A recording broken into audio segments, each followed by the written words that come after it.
Oke, shalom jemaat Tuhan yang dikasihi Tuhan. Kita bersyukur karena pada hari ini kita punya kesempatan untuk menikmati kehidupan yang Tuhan berikan melalui nafas yang ada, yang kita miliki saat ini. Dan saya percaya juga kepada seluruh jemaat Tuhan di ICB Masana ini, dimanapun kita berada, baik yang ada di rumah, yang ada di perantauan saat ini, yang bersama di dalam ibadah online. Saya percaya kita semua dalam keadaan yang baik. Oke, baiklah seluruh jemaat Tuhan, mari kita mulai ibadah kita pagi ini dengan doa. Dan sebelum itu saya akan menyatakan beberapa perkara doa untuk kita doakan bersama. Yang pertama, mari kita berdoa untuk negara kita Malaysia dan Sabah, kepada para pemimpin supaya Tuhan memberkati mereka. Yang kedua, kita berdoa untuk para pelajar yang menduduki peperiksaan SPM, STPM, bahkan di peringkat pengajian tinggi. Yang ketiga, kita berdoa untuk anak perantauan, anak di perantauan, agar mereka berada dalam keadaan yang baik. Yang keempat, kita berdoa untuk warga emas. Yang kelima, yaitu orang sakit. Baik, mari kita berdoa bersama dan saya pimpin kita dengan suara yang kedengaran. Mari berdoa. Segala pujian syukur kami naikkan kepada Tuhan kami Yesus Kristus, Allah yang baik, Allah yang luar biasa. Kami menaikkan syukur kami yang tidak terhingga di dalam Engkau ya Tuhan. Karena sampai saat ini Tuhan, kami menerima berkat yang daripadamu, yaitu kehidupan, nafas yang Kau berikan untuk kami menjalani hari ini, bahkan untuk seterusnya. Terima kasih Tuhan, Engkau sangat baik atas pemeliharaan, penjagaan Tuhan kepada kami semua di hari-hari yang lalu sehingga pada saat ini ya Tuhan. Terima kasih Tuhan Yesus, Engkaulah yang kami tinggikan, yang kami muliakan di dalam kehidupan kami. Bapa di sorga, saat ini ya Tuhan, kami menyerahkan seluruh hidup kami ke dalam tangan Tuhan. Biarlah kami dipersiapkan untuk kami dapat meninggikan Engkau, memuliakan Engkau. Ya Tuhan, pada saat ini Bapa di sorga, dalam saat kami mau beribadah kepada Engkau ya Tuhan, biarlah hati dan roh jiwa kami ya Tuhan hanya menyembah, memuji kepada Engkau saja ya Tuhan. Segala sesuatu yang tidak berkenan kepada Engkau ya Tuhan, dosa pelanggaran yang kami lakukan ya Tuhan, yang kami sadar maupun yang kami tidak sadari, Tuhan ampuni kami ya Bapa di surga. Kudus sucikan kami dengan kuasa darah Yesus Kristus. Oh haleluya Yesus, terima kasih ya Bapa. Terpujilah Engkau. Ya Tuhan, saat ini Bapa kami berdoa untuk negara kami Malaysia dan Sabah ya Tuhan. Biarlah Tuhan Engkau memberkati para pemimpin yang dipercayakan ya Tuhan, agar mereka memimpin dengan adil dan bijaksana, dan mereka mengarahkan suatu kepimpinan yang baik di dalam kepimpinan mereka ya Tuhan Yesus Kristus. Tuhan Engkau menyatakan penyertaan-Mu di dalam setiap pimpinan para pemimpinnya Tuhan Yesus Kristus. Biarlah kepimpinan mereka ya Tuhan orang yang takut akan Engkau ya Tuhan Yesus Kristus. Biarlah mereka memimpin dengan penuh keadilan. Mereka melihat seluruh rakyat dipimpinnya Tuhan dengan memberi suatu kepimpinan yang membawa keharmonian kepada rakyat yang dipimpinnya Bapa di surga. Dan biarlah negara Malaysia maupun Sabah ini ya Tuhan berada di dalam perlindungan Tuhan, di dalam pemeliharaan Tuhan sendiri. Kami serahkan negara kami Malaysia, Sabah ini di dalam tangan-Mu ya Tuhan Yesus Kristus. Biarlah semua rakyat yang ada di negara Malaysia maupun di Sabah ini ya Tuhan, hidup dalam aman dan damai ya Tuhan. Walaupun dalam menghadapi masalah yang sedang dialami, namun kami percaya bahwa Tuhan menyertai, Tuhan memberkati negara kami Malaysia maupun negeri Sabah dengan ekonomi maupun dengan hal-hal politik, semuanya kami serahkan di dalam tangan Tuhan, semuanya dalam pengendalian Tuhan Yesus Kristus. Diberkatilah negara kami Malaysia maupun negeri kami Sabah ya Tuhan. Haleluya Yesus. Kami berdoa ya Tuhan untuk para pelajar yang akan menduduki peperiksaan SPM,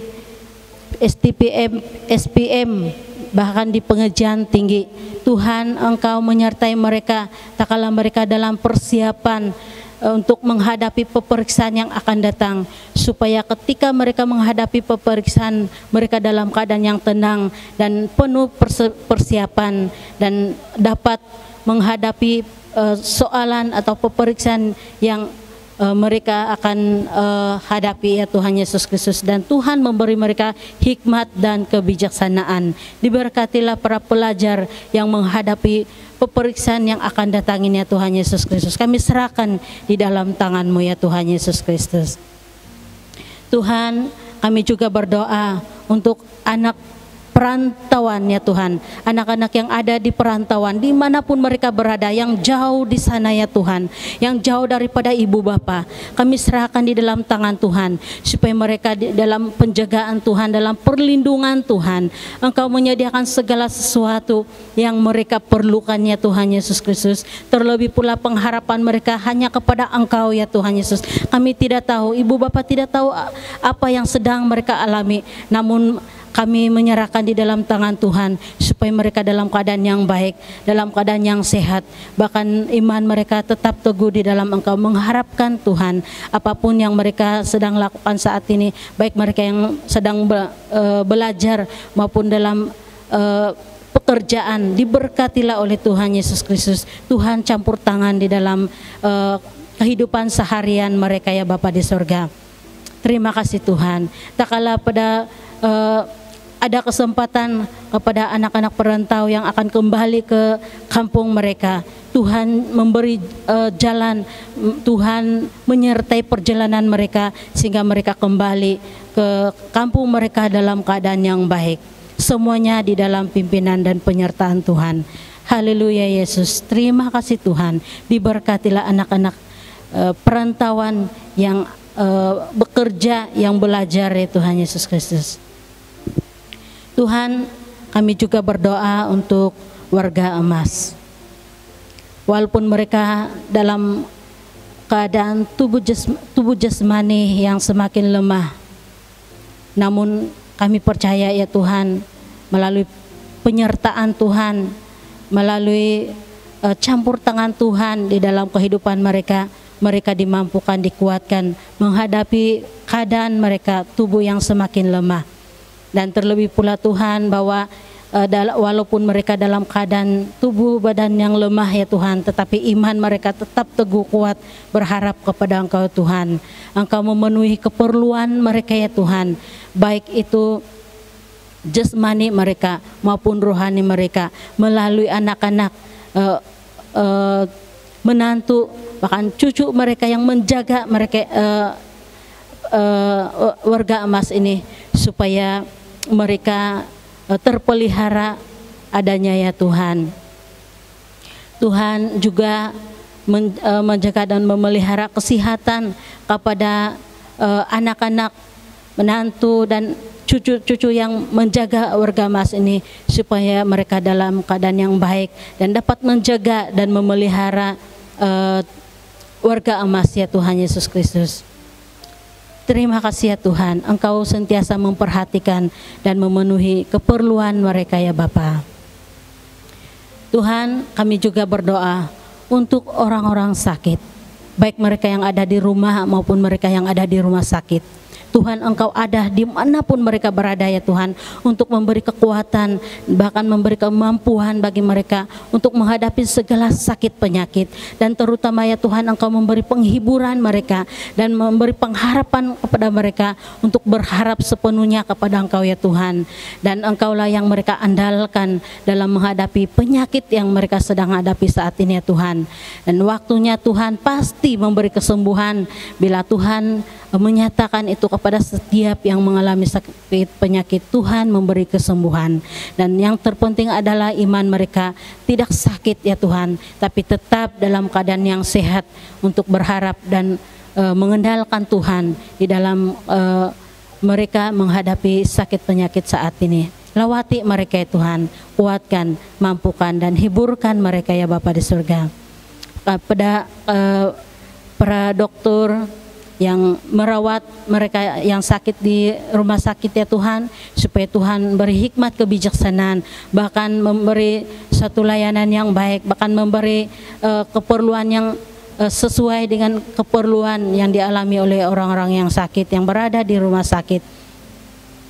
Kami berdoa untuk apapun yang mereka guna pakai untuk minum atau makan, untuk memberi bantuan kesembuhan dari penyakit, obat-obatan yang mereka makan. Tuhan, kami serahkan di dalam tangan Tuhan. Engkau memberkati sehingga kuasa Tuhan Yesus mengalir melalui apa yang mereka makan dan memberi mereka kekuatan, tenaga, bahkan kesembuhan yang daripada Tuhan Yesus Kristus sendiri.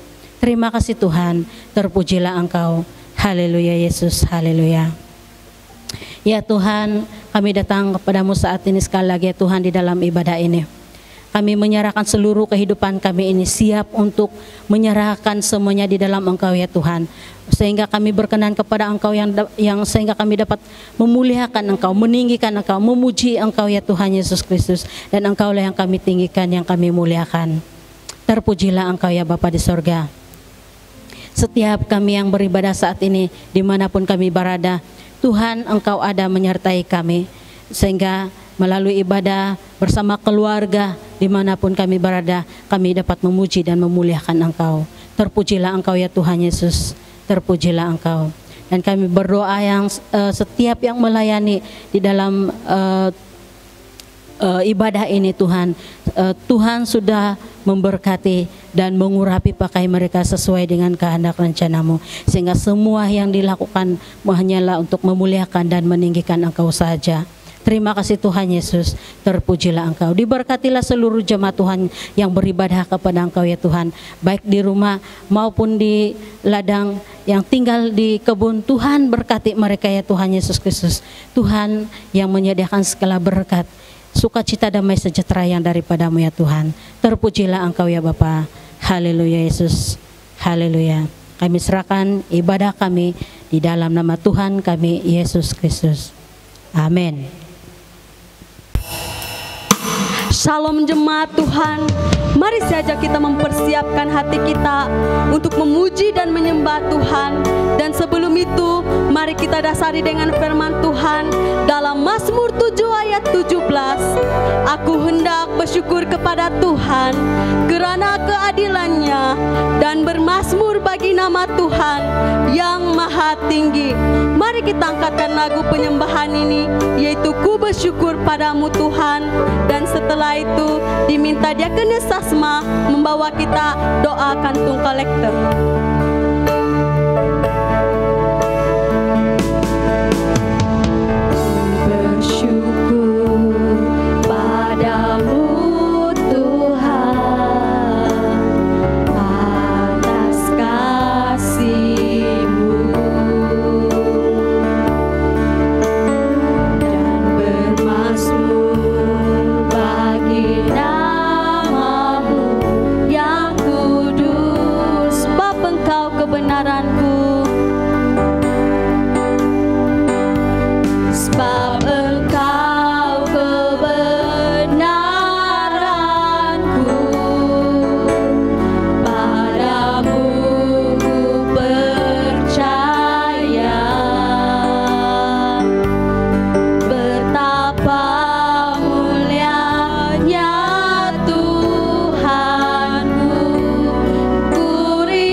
bersyukur padamu Tuhan. Ku bersyukur padamu Tuhan atas kasih-Mu dan bermazmur bagi nama-Mu yang kudus.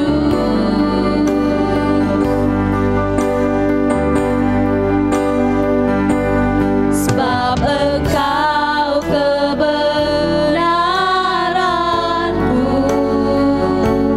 padamu ku percaya. Betapa mulianya Tuhanku, ku rindu menyatakan. Mari kita angkatkan. Tinggikan diri-Mu mengatasi langit, kebesaran-Mu Tuhan mengatasi bumi.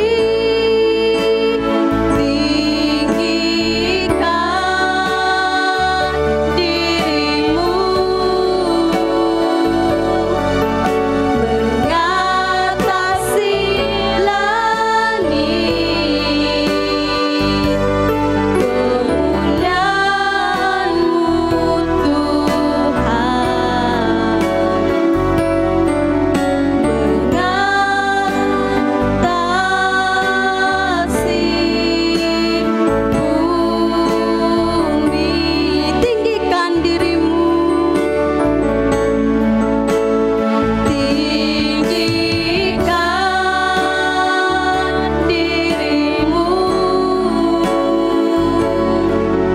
mengatasi langit, kemuliaan-Mu Tuhan, kebesaran-Mu Tuhan mengatasi bumi. Tinggikan diri-Mu mengatasi langit, kemuliaan-Mu Tuhan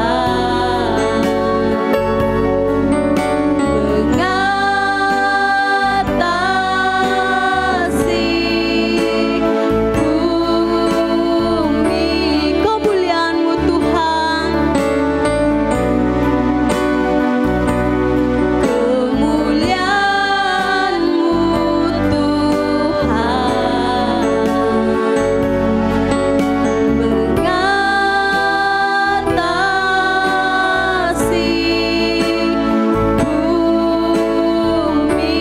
kemuliaan-Mu Tuhan mengatasi bumi.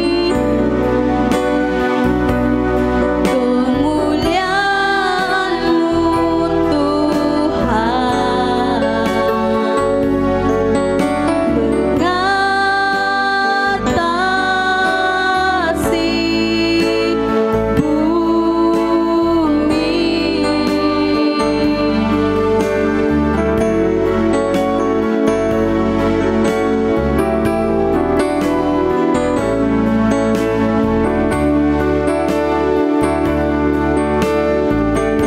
Bapa kami yang di sorga, yang kami kenal di dalam nama Tuhan Yesus Kristus, pencipta langit, bumi, dan segala isinya. Dikuduskanlah nama-Mu, datanglah kerajaan-Mu, jadilah kehendak-Mu di bumi seperti di sorga. Tuhan Yesus, berkati setiap anak-anak Tuhan yang siap memberi pada hari ini, baik itu persembahan mingguan, persepuluhan, maupun pemberian kasih.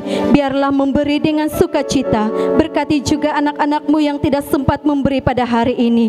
Biarlah pada masa akan datang mereka juga punya keterbukaan kerendahan hati dan siap untuk memberi bagi membantu pelayanan pekerjaan Tuhan dalam memberitakan Injil-Mu di permukaan bumi ini.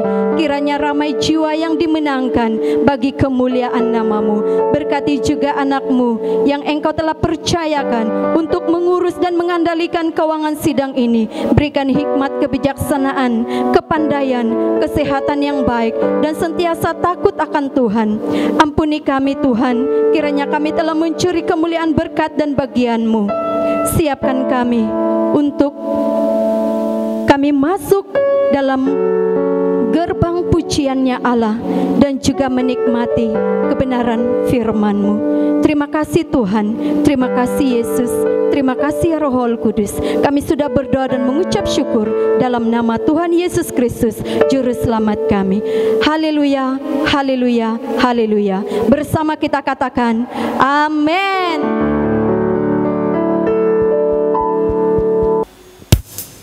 Seterusnya mari kita angkatkan lagu pujian Ku Masuki Gerbangnya sambil memberi uang persembahan.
sabda kebenaran firman Tuhan. Mari kita angkatkan lagu penyembahan ini, Rumah Lui Akai.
Shalom kepada seluruh jemaat Tuhan dimanapun kita berada pada saat ini. Semoga kita semua dalam keadaan yang sehat-sehat semuanya ya. Sehat secara jasmani dan terutama sekali rohani. Mari kita berdoa sebelum kita mendengar firman Tuhan. Bapa di surga, saat ini kami mau duduk belajar firman-Mu, dan kami mohon supaya Roh Kudus-Mu menyertai setiap pribadi kami.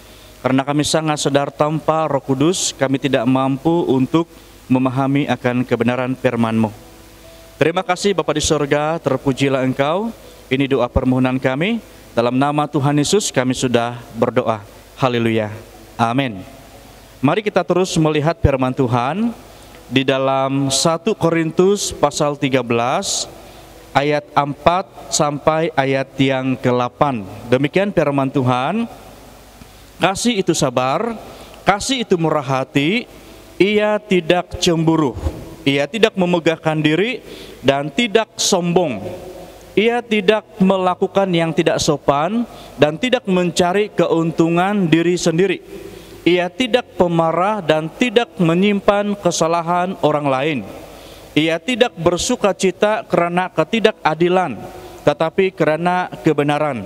Ia menutupi segala sesuatu, percaya segala sesuatu, mengharapkan segala sesuatu, sabar menanggung segala sesuatu. Kasih tidak berkesudahan. Demikian firman Tuhan. Melalui teks firman Tuhan ini kita akan belajar tema sesuai dengan teks ini, yaitu tentang kasih. Menurut tulisan Rasul Paulus, ya, tentang kasih.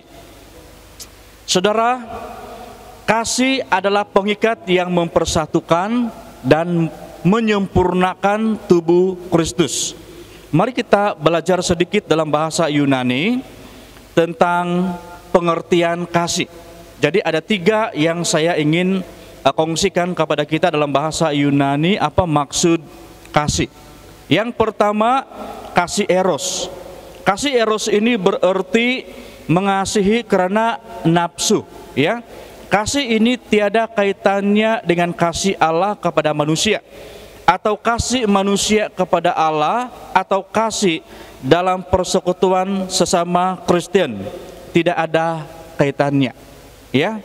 Dan kasih ini lebih kepada, kalau dalam hubungan suami istri, kasih ini berbicara tentang nafsu seks. Tetapi ini juga berarti tentang dalam konteks secara umum kasih dunia. Dan kasih dunia ini berarti saya mengasihi si E kalau dia mengasihi saya, ya. Saya tidak mengasihi dia kalau dia tidak mengasihi saya. Jadi ini yang dimaksudkan kasih dunia. Kita mengasihi orang yang hanya mengasihi kita. Oke, ini salah satu maksud kasih eros. Yang kedua, kasih filio. Dan kasih filio ini berarti kasih kepada Allah, kasih kepada sesama jemaat, kasih kepada sesama manusia, dan kasih kepada musuh atau orang yang berbuat jahat kepada kita. Jadi ini maksud kasih filio. Dan ayat rujukan boleh kita lihat di dalam Ulangan pasal 6 ayat 5, Imamat pasal 19 ayat 18, dalam Injil Matius pasal 5 ayat 43 sampai 46. Yang ketiga, kasih agape. Mungkin banyak di antara kita paham ataupun tahu tentang kasih agape. Kasih agape ini adalah kasih tanpa syarat, ya. Ini berbicara tentang kasih Allah kepada manusia berdosa, kasih tanpa syarat. Kita boleh lihat di dalam Roma pasal 5 ayat 8 sampai ayat yang ke-11, Yohanes 3 ayat 16, 1 Petrus pasal 3 ayat 18, dan 2 Korintus pasal 5 ayat yang ke-21. Dan kasih tanpa syarat ini adalah kasih Allah. Dan selalunya manusia, ya, sekalipun dia orang Kristen, orang yang betul-betul ikut Tuhan, jarang memiliki kasih agape. Ya, saya juga secara pribadi mengaku dalam kasih agape ini saya berusaha untuk melaksanakan sampai saat ini, ya. Jadi mari kita sama-sama berusaha. Oke. Di dalam tulisan Rasul Paulus tentang kasih ini, yang pertama, kasih menurut Rasul Paulus adalah sabar, ya. Kasih itu sabar. Mari kita lihat satu persatu. Ya, saudara, sabar ini berarti sabar terhadap diri sendiri, ya. Maksudnya dapat menguasai diri, dan sabar terhadap semua orang yang berlaku tidak adil atau terhadap semua orang yang berbuat jahat kepada kita. Sabar terhadap diri sendiri adalah kalau kita dicabar, kita tidak membalas ataupun kita dapat menguasai, mengontrol emosi kita untuk membalas dendam. Ini maksud sabar terhadap diri sendiri. Dan dalam Roma pasal 12 ayat 17 sampai ayat yang ke-21, kita sabar, ya. Tidak boleh membalas kejahatan dengan kejahatan. Karena inilah yang diinginkan oleh Tuhan. di dalam hidup kita sebagai orang yang beriman. Kita harus ingat saudara bahwa pembalasan itu adalah hak Tuhan dalam Roma pasal 12 ayat yang ke-19b. Jadi kalau ada seseorang yang tidak senang ataupun berbuat jahat kepada kita, laporkan saja kepada Tuhan. Itu saja kita punya tindakan yang harus kita lakukan, ya. Karena pembalasan itu adalah hak Tuhan sendiri. Saudara, kita harus sabar dan harus mengalahkan kejahatan dengan kebaikan. Dalam Roma pasal 12 ayat yang ke-21. Jadi perhatikan saudara bahwa bukan saja saya memberitahu tentang apa itu sabar, tetapi sekaligus aplikasi kita tentang sabar, ya. Ya. Oke, jadi itu yang pertama, menurut Rasul Paulus kasih itu sabar. Yang kedua, murah hati. Iya. Berarti kita suka memberi pertolongan atau menawarkan pertolongan tanpa diminta, baik kepada keluarga atau sesama dan orang lain. Ini yang murah hati, penjelasan dia. Suka berkongsi pengalaman dan ilmu pengetahuan tentang apa saja. Ada juga orang yang kedekut dengan ilmu, ya. Ya, saya pernah berjumpa dengan orang yang kedekut, ya. Bahkan ada orang yang memiliki pengalaman di mana dia meminta tunjuk ajar seseorang dan orang itu menjawab kepada dia, mahal, banyak bayaran yang saya dapat untuk mendapatkan ilmu dan sebagainya. Iya. Oke. Jadi murah hati maksudnya berkongsi pengalaman dan ilmu pengetahuan tentang apa saja. Siap memberi pertolongan apabila diminta, namun harus bijaksana, ya. Jadi inilah yang dimaksudkan murah hati. Kita siap memberi pertolongan, tetapi kita harus bijaksana. Karena ada orang yang mengambil kesempatan dari kebaikan kita. Jadi tidak boleh kita menolong, ataupun jangan kita menolong yang hanya orang-orang kepada orang-orang yang mengambil kesempatan daripada kebaikan kita. Walaupun kita ini adalah murah hati. Dan murah hati juga bermaksud tidak mencari kepentingan diri sendiri atau pujian yang sia-sia. Sebaliknya menganggap sesama lebih utama daripada dirinya sendiri. Di dalam Filipi pasal 2 ayat yang ke-3. Ini maksud murah hati. Jadi mari kita bermurah hati, ya. Tetapi kita harus bijaksana supaya jangan ada orang yang mengambil kesempatan dari kebaikan atau dari kemurahan hati kita. Yang ketiga, maksud kasih yaitu tidak cemburu. Orang yang cemburu biasanya ia iri hati terhadap seseorang. Sebagai contoh dalam Alkitab, Raja Saul iri hati dengan Daud. Sebab Daud setiap kali dia pergi berperang, ya, dia tidak pernah gagal. Dia tetap mengalami kemenangan. Dan Daud, Raja Saul sangat iri hati.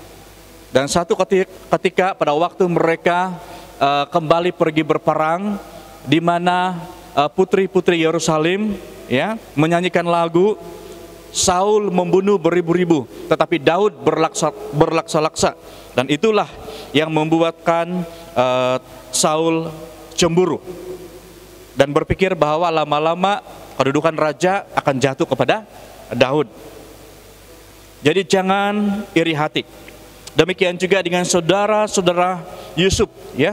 Mereka iri hati sebab Yusuf mendapat mimpi, ya. Dia mendapat janji Tuhan melalui mimpi. Kita boleh lihat itu dalam Kejadian. Dan demikian juga dengan para imam dan guru agama iri hati dengan Yesus. Dalam Matius pasal 7 ayat 28 sampai ayat yang ke-29 dan banyak lagi ayat di mana para imam itu iri hati, ya, cemburu dengan cara pelayanan Tuhan Yesus. Saudara, sifat iri hati atau cemburu ini dapat merosakkan hati, pikiran, dan perasaan kita yang baik. Jadi kasih itu yang ketiga adalah tidak cemburu. Ya, bagaimana dengan kita? Ya, usahakan supaya kita tidak cemburu. Kalau kita cemburu juga minta pertolongan daripada Tuhan, ya, Roh Kudus, supaya memberi kemampuan kepada kita supaya kita tidak cemburu dengan sesama kita, apapun pencapaian yang mereka dapat. Yang keempat, kasih itu tidak memegahkan diri. Ya, kata dasar dari memegahkan diri adalah pembual, maksudnya memuji diri sendiri. Itulah sebabnya Allah memilih orang yang bodoh menurut ukuran manusia untuk mempermalukan orang-orang yang pintar menurut ukuran manusia ataupun menurut ukuran dunia. Ya, kata dunia ini merujuk kepada orang-orang yang tidak percaya kepada Tuhan Yesus sebagai Tuhan dan Juru Selamat. Saudara, tidak salah kita bermegah atau memegahkan diri, tetapi kita harus bermegah di dalam Tuhan. Dalam 2 Korintus pasal 10 ayat 17. Dan biarlah orang lain ataupun sesama kita yang memperkenalkan siapa diri kita, ya, dan bukan kita. Karena adalah lebih berbahagia bila orang lain memperkenalkan diri kita kepada sesama daripada diri kita sendiri. Karena bahaya kalau kita yang memperkenalkan diri kita sendiri, kalau kita tidak tulus ikhlas, kita akan jatuh dosa kesombongan. Jadi kasih yang keempat menurut Rasul Paulus adalah tidak memegahkan diri. Yang kelima, tidak sombong. Ya. Kasih itu tidak sombong. Tidak sombong melalui cara pandang mata, ya. Tidak sombong melalui perkataan dan melalui tindakan. Saudara, sikap sombong dapat menjatuhkan kedudukan dan maruah. Sebagai contoh, Raja Nebukadnezar dan anaknya Belshazzar, ya, meninggikan diri dan sombong. Kita boleh lihat itu di dalam Daniel pasal 5 ayat 20 sampai ayat yang ke-28 dan ayat yang ke-30. Mereka sombong dan Allah merendahkan mereka. Orang sombong tidak mengakui bahwa adanya Allah dalam Mazmur 10 ayat yang ke-4. Ya. Orang yang sombong itu mereka tidak mengakui bahwa adanya Allah. Dan kalau mereka bijaksana, mereka selalu beranggapan bahwa ini karena saya. Itu orang sombong. Orang sombong akan direndahkan. Ingat, menjadi satu peringatan kepada kita supaya jangan sombong. Karena orang sombong akan direndahkan. Dalam Yesaya pasal 5 ayat yang ke-15. Jadi kasih itu tidak sombong.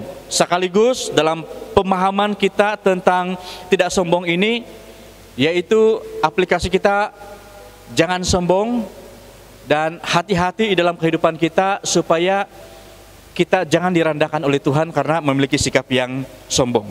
Oke, yang keenam, kasih itu tidak melakukan yang tidak sopan. Ini berarti kita tidak melakukan yang tidak sopan melalui perkataan. Ya, kadang-kadang ada orang yang tidak sopan melalui perkataan, ya, di mana dia suka melontarkan perkataan yang kotor dan tidak sopan, tidak melakukan yang tidak sopan melalui perbuatan atau tindakan dan melalui pikiran. Jadi ini maksud dia, kasih itu tidak melakukan yang tidak sopan, ya, baik melalui perkataan, melalui perbuatan atau tindakan dan melalui pikiran. Kita tidak bercakap kasar untuk mempermalukan orang yang menyakiti hati kita. Ini maksud kasih tidak melakukan yang tidak sopan, ya. Kita tidak menegur orang lain dengan cara yang tidak sopan. Nah, sebagai contoh perkataannya, kau ini monyet betul. Dan banyak lagi perkataan-perkataan yang tidak sopan. Kasih itu hanya melakukan perkara yang baik saja. Di dalam 1 Petrus pasal 3 ayat yang ke-11. Jadi ini pengertian kasih yang ke-6. Kasih itu tidak melakukan yang tidak sopan. Yang ke-7, kasih itu tidak mencari kepentingan diri sendiri. Saudara, pada akhir zaman manusia akan mencintai dirinya sendiri dan menjadi hamba uang. Ya, memang kita memerlukan uang, tetapi jangan kita menjadi hamba uang.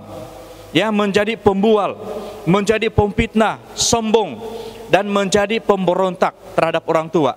Tidak tahu berterima kasih dan tidak mempedulikan agama dan lain-lain. Ini tentang keadaan orang di akhir zaman. Oke, dalam 2 Timotius pasal 3 ayat yang kedua. Jadi kasih itu tidak mencari kepentingan diri sendiri.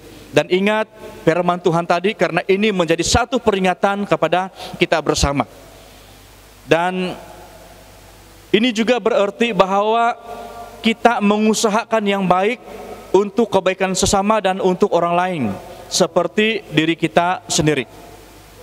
Melihat dan mengusahakan sesuatu yang baik kepada sesama kita seperti kita memerlukan kepentingan diri kita sendiri terhadap apa yang kita perlukan.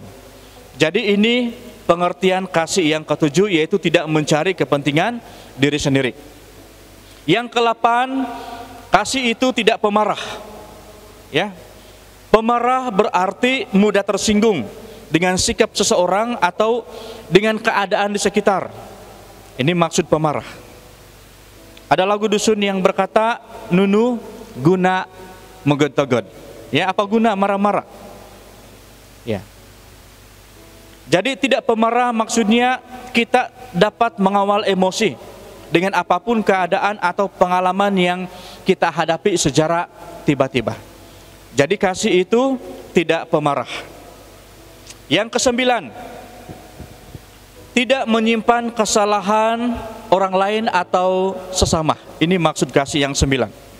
Seperti Allah kita, Dia mengampuni dan melupakan kesalahan kita. Dalam Yesaya pasal 1 ayat yang ke-18. Sejauh timur dari barat, demikian dijauhkannya daripada kita pelanggaran atau kesalahan dan dosa kita. Kita boleh lihat dalam Mazmur 103 ayat yang ke-12. Kalau Allah sudah mengampuni dan melupakan kesalahan atau dosa kita, saudara, mengapa kita tidak siap mengampuni dan melupakan kesalahan sesama kita? Mungkin kita berkata bahwa sangat susah ataupun sangat sukar, tetapi firman Tuhan mengajar kepada kita bahwa kasih itu tidak menyimpan kesalahan sesama ataupun kesalahan orang lain. Kita tidak mau itu tinggal di dalam hati kita. Yang ke-10, kasih itu tidak bersukacita karena ketidakadilan. Ini berarti kita tidak bersukacita melihat ketidakadilan yang dilakukan oleh seseorang terhadap sesamanya. Kita tidak suka. Ya. Kita menjauhi sikap penipu yang ada di dalam hati. Mazmur 19 ayat yang ke-29e. Siap menegur ketidakadilan yang dilakukan oleh sesama atau etnik, ya. Dan kita hanya suka dengan keadilan dalam apa saja. Jadi kalau kita melihat perlakuan ketidakadilan, kita tidak bersukacita dengan hal itu. Oke, yang ke-9 maksud kasih yaitu menutupi segala sesuatu. Kasih itu menutupi segala sesuatu.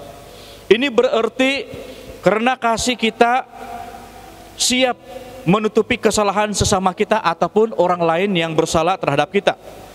Kita tidak mendedahkan atau membuka kelemahan sesama kita kepada orang lain. Ini berarti kita menjaga rahasia sesama kita. Sebagai contoh, waktu saya masuk di MTS dulu, ya, karena saya punya uncle salah satu guru di sana, dan saya bertanya kepada dia tentang keadaan guru, ya, seorang pribadi guru, dan saya bertanya kepada dia tentang bagaimana dia, dan dia berkata kepada saya, dia menjawab, tidak perlu, nanti di sana kamu akan tahu.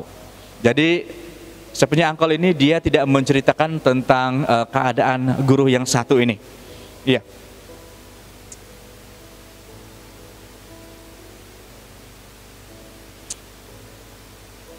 Dan kalau kita perhatikan di dalam Yohanes pasal 8 ayat yang ke-11, karena kasih Yesus tidak menghukum perempuan yang berzina, ya. Yesus ini sangat mengasihi orang berdosa, tetapi dia sangat membenci dosa.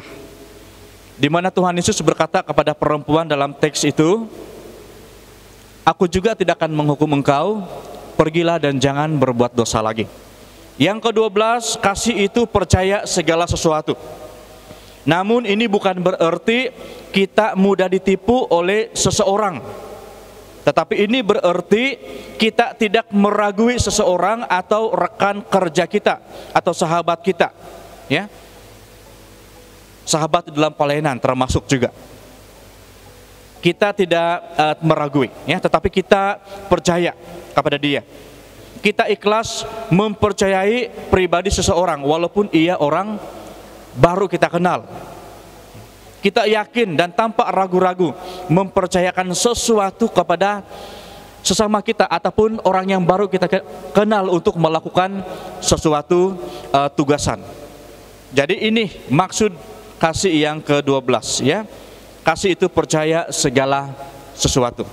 Yang ke-13, kasih itu mengharapkan segala sesuatu. Berarti kita mengharapkan suatu berkat rohani atau berkat secara material dari Tuhan kita. Ya, kita mengharapkan. Kita mengharapkan sesuatu yang terbaik dari orang yang kita kasihi. Maksudnya kalau kita memberi dorongan terhadap seseorang, ya, kita mengharapkan supaya dia berubah, supaya dia juga sama seperti kita. Sama seperti ibu bapak dalam keluarga Kristen, ya, sangat mengharapkan masa depan yang baik, bahkan yang terbaik kepada anak-anaknya, melebihi diri mereka sendiri. Jadi kasih itu mengharapkan segala sesuatu. Ya, jangan kita segan-segan mengharapkan sesuatu dari orang yang kita kasihi, terutama sekali kepada sahabat-sahabat yang kita beri bimbingan. Saya juga secara pribadi bila memberi bimbingan kepada rekan sepelayanan, ya, coba perhatikan apa yang saya lakukan. Saya katakan kepada rekan sepelayanan tersebut, ya, apa yang baik yang kau nampak daripada saya, lakukan itu. Tetapi apa yang tidak baik, yang tidak menjadi berkat, jangan lakukan. Dan di dalam keluarga juga saya selalu memberi nasihat seperti itu kepada anak-anak. Oke. Yang ke-14, kasih itu sabar menanggung segala sesuatu. Berarti kita tidak akan kecewa dengan Tuhan walaupun Tuhan mungkin pernah mengizinkan sesuatu yang tidak baik terjadi dengan diri kita ataupun di dalam keluarga kita. Namun kita tetap percaya kepada Tuhan dengan segenap hati dan tetap sabar. Kita tidak putus asa dalam usaha menjalin hubungan yang baik dengan sesama kita. Kita tetap sabar. Dan kita sabar untuk tetap hidup dengan beriman, terutama sekali di masa pandemik ini. Jadi kasih itu sabar menanggung segala sesuatu. Yang terakhir, yang ke-15. Kasih menurut Rasul Paulus yaitu kasih itu tidak berkesudahan. Maksudnya kasih itu tidak berkesudahan karena kasih itu adalah roh Allah sendiri yang dicurahkan di dalam hati kita oleh Roh Kudus. Dan Roh Kudus atau kasih itu tinggal di dalam hati kita. Di dalam Roma pasal 5 ayat yang ke-5. Kecuali kita menghujat dan tidak percaya lagi kepada Roh Kudus, maka Roh Kudus, ya, akan meninggalkan kita. Saya percaya ini. Ingat saudara, menghujat Roh Kudus adalah dosa besar yang tidak dapat diampuni. Di dalam Injil Matius pasal 12 ayat 31 sampai ayat yang ke-32. Sebagai penutup daripada firman Tuhan ini, saudara, ada 3 perkara atau ada 3 karunia yang harus, bahkan yang harus kita miliki sebagai orang percaya, yaitu iman, pengharapan, dan kasih. Dan yang paling besar dan terpenting dari ketiga perkara ini yaitu kasih. Dalam ayat yang ke-13, ya, demikianlah tinggal ketiga hal ini, yaitu iman, pengharapan, dan kasih. Dan yang paling besar di antaranya ialah kasih. Kasih kepada Allah dengan segenap hati dan kasih kepada sesama manusia seperti dirinya sendiri. Di dalam Injil Markus pasal 12 ayat 30 sampai ayat yang ke-31. Saudara, iman, pengharapan, dan kasih adalah satu kesatuan yang tidak boleh dipisahkan. Ya. Kalau kita memiliki iman dan pengharapan, kita yang untung. Tetapi kalau kita memiliki kasih, sesama kita dan orang lain akan untung. Itulah sebabnya Rasul Paulus berkata, demikianlah tinggal ketiga hal ini, yaitu iman, pengharapan, dan kasih. Dan yang paling besar di antaranya ialah kasih. Maksudnya begini, kalau kita beriman, kita untung karena ini merujuk kepada pribadi kita. Ya, kalau kita mempunyai harapan yang besar tentang pemeliharaan Allah, ini juga merujuk kepada keuntungan pribadi. Tetapi kalau kita mengamalkan kasih, mengaplikan kasih dalam kehidupan kita, kita untung karena kita taat kepada firman Tuhan. Dan sesama kita untung karena mereka melihat kebaikan kita. Karena hidup kita ini memberi manfaat kepada mereka. Ya. Dan yang paling bermanfaat kepada setiap orang Kristen ataupun semua manusia adalah kasih Allah. Memang Allah itu luar biasa, ya. Apapun kalau dia berfirman semuanya jadi. Tetapi kalau tanpa kasih Allah di dalam hidup kita sebagai manusia, tidak ada harapan kita untuk masuk surga. Ya, jadi sekali lagi, iman dan pengharapan itu perlu ada pada kita. Tetapi usahakan hal yang paling penting, yaitu kasih. Karena kalau kita mengaplikasikan kasih, ya, kita ataupun hidup kita ini dapat memberi manfaat ataupun kebaikan kepada semua orang, dan semua orang akan diberkati.